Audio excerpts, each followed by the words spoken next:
অসম গ্ৰন্থমেলা যোৰহাটত যুৱ লেখক সন্মিলন অসম প্ৰকাশন পৰিষদ আৰু সদৌ পুথি প্ৰকাশক আৰু বিক্ৰেতা সংস্থাই যোৰহাট জিলা ক্ৰীড়া সন্থাৰ খেলপথাৰত আয়োজন কৰা অসম গ্ৰন্থমেলাত অনুষ্ঠিত হয় যুৱ লেখক সন্মিলন।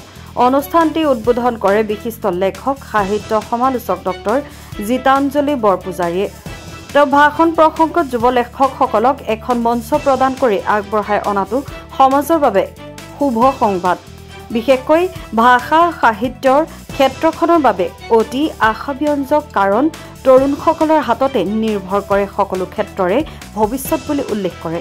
এই অনুষ্ঠানত বিশিষ্ট অতিথিৰূপে অংশগ্ৰহণ কৰে চাহ জনগোষ্ঠীয় সাহিত্য সভাৰ উপসভাপতি বিশিষ্ট লেখক মনীষ ঠাকুৰে।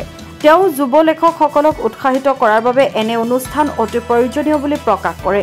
আনহাতে বিশিষ্ট লেখক সাংবাদিক সাংকব কৌশিক বৰুৱাই সঞ্চালনা কৰা যুৱ লেখক সন্মিলনত অংশগ্ৰহণ কৰে লেখিকা সংগীতা বৰা, বিকাশ দিহিঙীয়া, অভিনিবেশ শৰ্মা, গীতালী বৰা, উদিতা দেৱী, জাহ্নৱী বৰা, বন্দিতা বৰা, শিল্পী গগৈ, জ্যোতিকা বৰা, মুক্তাৰ আলী, ঋষিকন্যা বাট, ৰোহন বৰা, ক্ৰিষ্টিনা গগৈ, অমানিশা নেওগ। ইপিনে ইয়াত কেইবাগৰাকীও প্ৰতিশ্ৰুতি সম্পন্ন লেখকৰ মনৰ উমান পালো।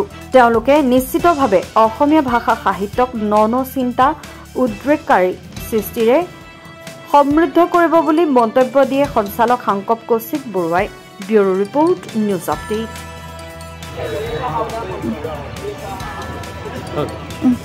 অসম প্ৰকাশন পৰিষদৰ উদ্যোগত যোৰহাটত যি অসম গ্ৰন্থমেলা অনুষ্ঠিত হৈ আছে তাত আজি যুৱ লেখক সন্মিলন আয়োজন কৰা হৈছিল। আচলতে এয়া যুৱ লেখক সন্মিলন বুলি কওঁতে এখন বৰ ভাল লগা অনুষ্ঠান এটা হ'ল। প্ৰায় 15জনৰ অধিক যুৱ লেখক লেখিকাক আমি ইয়াত পালোঁ আৰু তেওঁলোকৰ বহুতেই ক'লে যে তেওঁলোকে প্ৰথমবাৰৰ বাবে নিজৰ মনৰ কথা ইয়াত ক'বলৈ সুযোগ পালে। মই ভাবোঁ এইটো বৰ গুৰুত্বপূৰ্ণ কথা আছিল তেওঁলোকৰ কাৰণে, কাৰণ নতুন লেখক এজনৰ বহুখিনি কথা ক'বলগীয়া থাকে। এইখিনি কথা ক'বলৈ তেওঁলোকে এটা ৰাজহুৱা প্লেটফৰ্ম পালে, য'ত মুকলিকৈ তেওঁখিনি বহুত কথা ক'ব পাৰিলে, তেওঁলোকৰ চিন্তাবোৰৰ বিষয়ে আনৰ লগত বিনিময় কৰিব পাৰিলে। আৰু মই ভাবোঁ সেই সকলো দিশ চাই আজি প্ৰায় 2 ঘণ্টাজোৰা আমাৰ যি সন্মিলন হ'ল সেইটো সফল হৈছে আৰু ইয়াৰ পৰা আমি কেইবাজনো নতুন লেখক ইতিমধ্যে আমি পাইছোঁ আৰু লেখক আমি এইটো পাম। অসমীয়া সাহিত্যৰ কাৰণে এইটো আজিৰ দিনটো এটা গুৰুত্বপূৰ্ণ দিন বুলি মই ভাবিছোঁ।